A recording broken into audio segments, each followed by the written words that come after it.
Did you decide to go for a PhD in the United States? Congratulations. It is going to be one hell of a ride. The PhD program will transform you in many ways. The person who starts the PhD program and the person who ends up graduating is not the same. While in many European countries, you could earn a PhD in about 3 years. In the US, the PhD can take around 5 years, where the range is between 4 to 7 years. A PhD program, therefore, in the US tends to be more rigorous than anywhere else. In this talk, I will discuss each step that will take you towards your ambition of earning a doctoral degree, and that will help you earn the title of a doctor.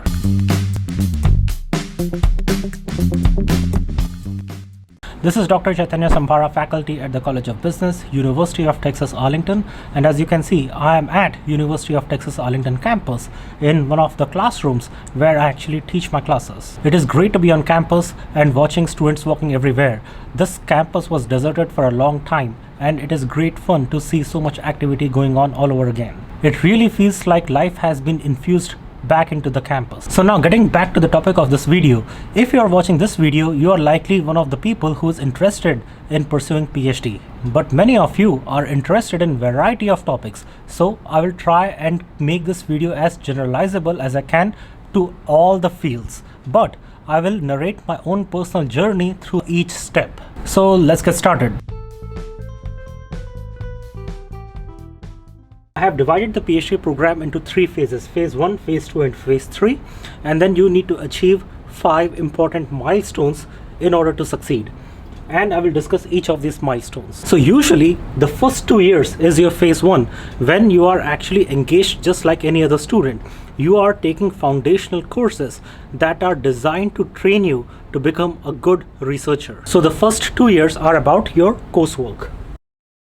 In my PhD program, I had to take 14 courses in the first 2 years. And an important point that can happen in the first 2 years is that some departments, for example, computer science department at Georgia State University, where I got my master's degree from, required all PhD and master's students to take a seminar course, where a seminar was organized every week, where one of the faculty members would come and present their research work. They would discuss what kind of research they do, and they would encourage students who are interested in pursuing PhD or the PhD students to encourage them to work with them. In information systems department, though, it was quite different. In my PhD program, what we used to have was that a faculty member would come and present a research paper, and not just PhD and master students, but all other faculty would also attend that talk, and then they would ask a variety of questions to give good feedback to the presenters so that they can improve on their own work. And such seminars would give you early insights on what are research topics, how do people do research, what kind of data they use, how do they tell their story, and so on. But the purpose of either of these two formats, where professor presents their research topics to students versus professors presenting their research papers, is that you can actually find your dissertation advisor based on what interests you. When you attend talks by so many people where they are presenting different kinds of work they are doing, some of that work will excite you, right? And that is how you can actually find your dissertation advisor. In my case, it was not so. I knew on day 1 who my advisor was going to be, and if it was not for him, I would not go for PhD at all. But this is not the only way you can find your dissertation advisor. You will actually be enrolled in a variety of courses, right? Through those coursework, you can also interact with other professors and see who interests you and who you want to work with. You will learn a lot about your research interests in first 2 years, and then based on your interests, you can actually approach a professor and request them to be your guide for your dissertation. But you have to be really lucky as well, because sometimes it can very well happen where you want a particular person to be a doctoral advisor, but they may not want to be with you because they have already too many students. So it has to be mutual. But if you're lucky, that professor will accept to be your doctoral advisor. By the way, I'm recording this video at 10:30 in the night because I just finished my class and I'm getting really tired. So I better go home, and I would record the rest of the video from my home. But I'll be happy to show you the entire classroom.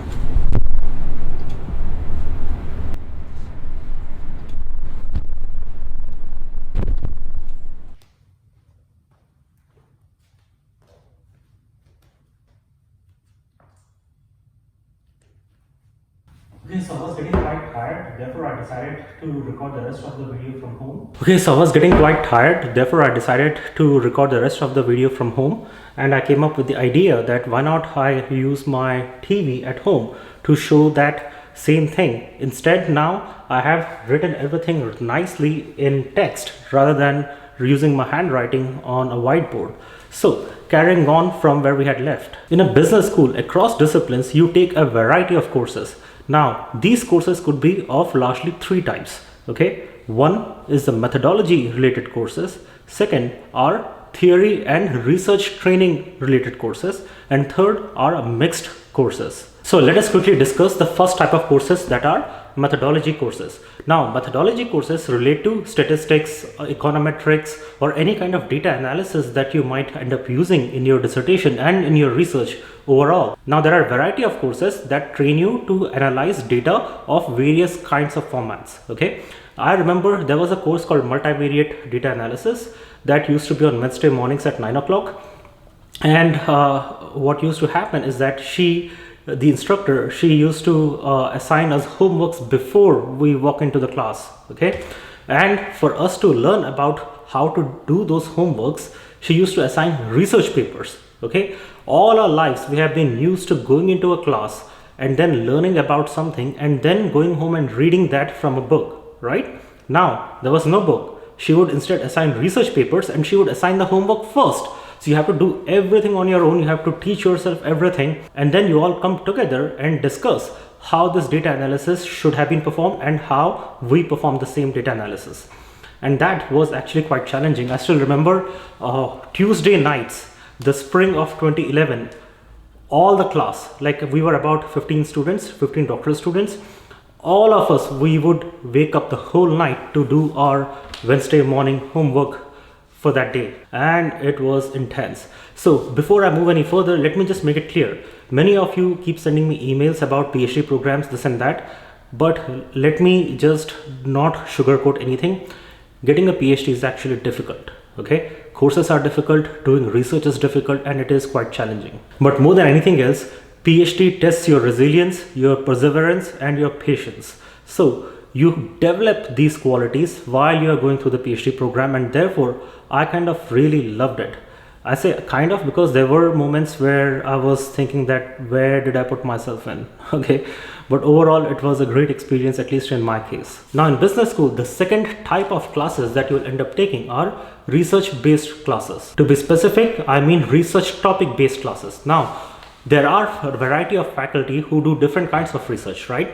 So they would assign certain number of research papers to you in their area of interest, and then you have to read through those research papers. You need to really understand what is being done in that research, and then you walk into the class and discuss those research papers in a large discussion among other students, and the professor also contributes. And many a times you are assigned a research paper on which you are expected to lead a discussion. Okay, and through the semester you will lead discussions on different research papers. A great advantage of such classes is that you are being trained by reading all the classic papers in the area of research, and then you also are reading latest research in that area, so you can actually see how this research discipline has evolved from the beginning and how it is now. The third type of courses are mixed courses, where research area and the methodology are so intertwined that you cannot have two separate courses.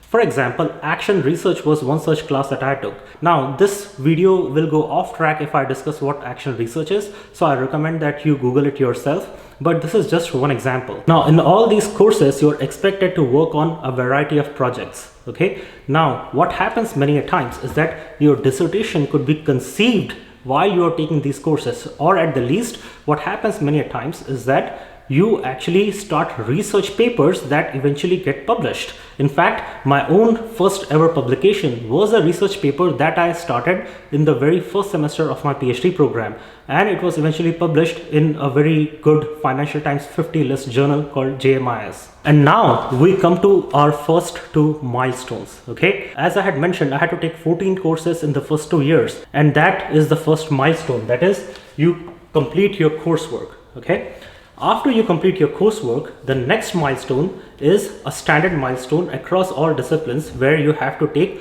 a qualifier exam or comprehensive exam. Depending on the department and the university, it could be called either of these two. Now, what happens in such exams is that you are subjected to rigorous testing of all that you have learned in last 2 years. At least in my program, we had 3 separate exams. The first was we had to write a research paper. I think it was 20-30 pages long within a week or so. Now, one of the standard practices is that you get 2 opportunities to pass the qualifier exam or the comprehensive exam. Okay, if you fail that exam in your second attempt, you are asked to leave the PhD program. So be wary of that, and you have to study very hard and try and do your best to pass that qualifier exam.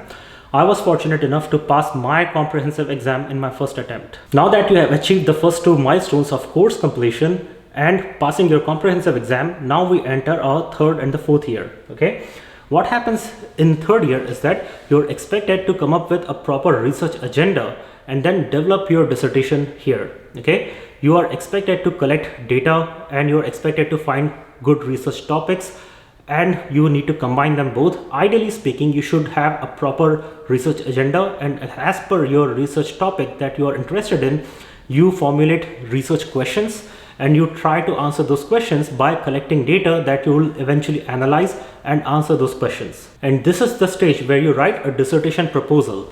What that means is that you are proposing that this is the research topic that I want to explore, these are the research questions that I want to ask, and this is the kind of data that I want to collect and analyze so I can answer those questions, and these are the expected contributions of my research to our understanding of the phenomenon.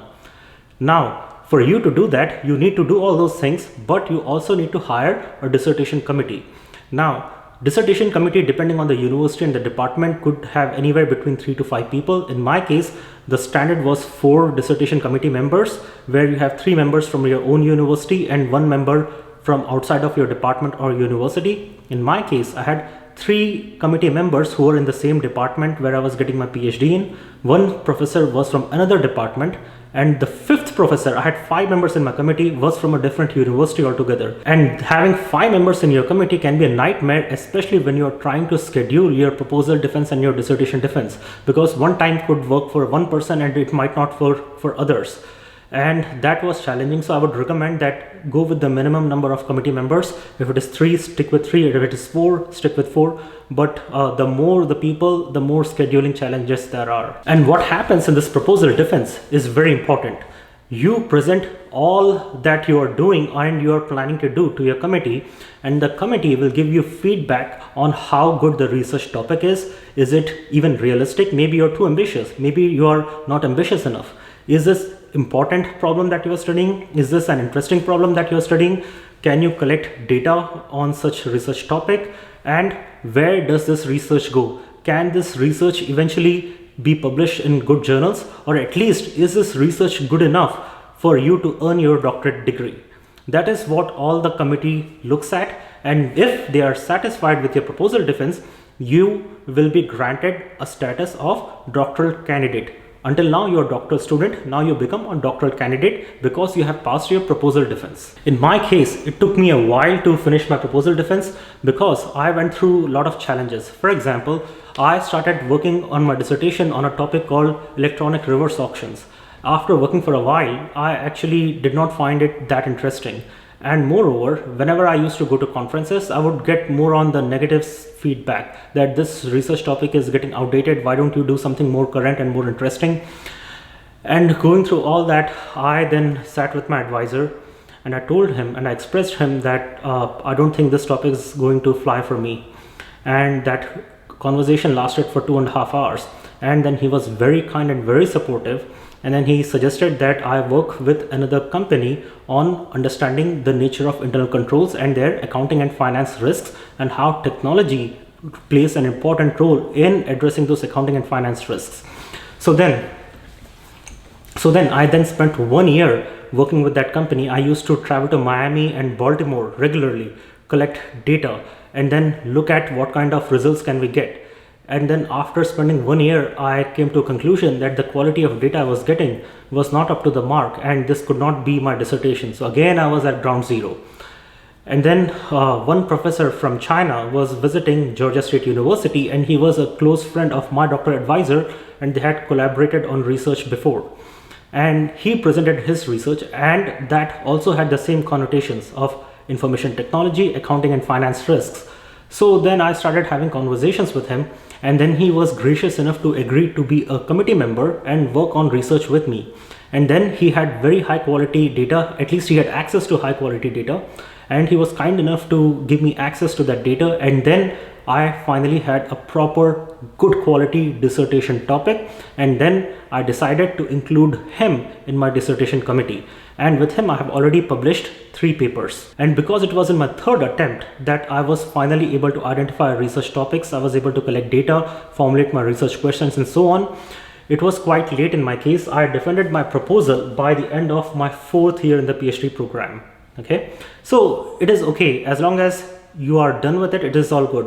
What is a good dissertation, by the way? The answer is a completed dissertation is a good dissertation. And what is a great dissertation? A published dissertation is a great dissertation. In my case, I had 3 essays in my dissertation. 2 of them are already published in top journals, so I think I am moving in that direction. Hopefully my 3rd paper will also go to a very solid journal. Then I would be happy to call my dissertation a great dissertation, but we don't know that as yet. But at least I'm very satisfied and very content with how my PhD program went in this regard. So now, assuming that you have passed your proposal defense, we move to our next phase, which is you need to analyze your data, finish your research, and present it to the committee, and following which you will get your PhD degree awarded. But there is a very critical phase before you get there, which is that you must be in the job market looking for good opportunities. In my case, I was in the job market and I was looking for faculty positions at different universities. I had finished complete data analysis for at least 2 of my papers by then, and then I went to the job market, and the best paper I had in my dissertation was my job market talk or presentation paper. And this phase is quite challenging because you're working on your dissertation, and at the same time you're also in the job market interviewing with as many schools as possible. In fact, this is very, very difficult. But I was also again lucky enough, by the end of December of 2014, I had a job offer in hand, and my joining date was in August of 2015. So I had around 7 to 8 months to finish my dissertation, and those 7 months were a hell. In fact, I kind of enjoyed it because I was working very hard. It was very intense time. But you're expected to complete your dissertation so that you can be awarded the doctorate degree and you can join a university as a faculty member. Now, depending on the field, there might not be as many faculty positions available. So maybe you are looking for a postdoctoral position or some other kind of positions in the industry. I don't know which field you are in, but depending on the field, you may make an appropriate choice. And assuming that you already have a job offer of some kind, now you need to finish your dissertation and present it to the committee all over again.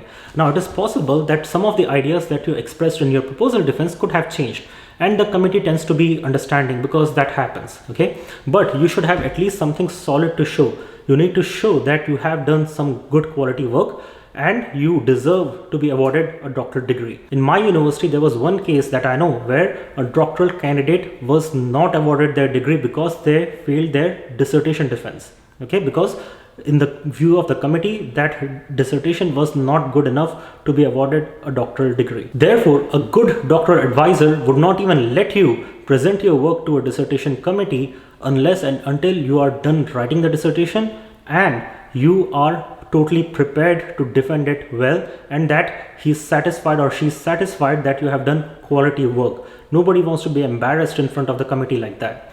So in my case, everything went fine. My committee approved my dissertation and I was given a doctorate degree. So overall, I explained what kind of journey you should expect to take once you start your PhD program. And these are not hard numbers because, as I said, the range could be between 4 to 7 years. In my case, it was 6 years. So this was more or less my timeline of what all happened during my doctoral journey. I wish you all the best. Thank you for watching. Jai Hind and God bless America.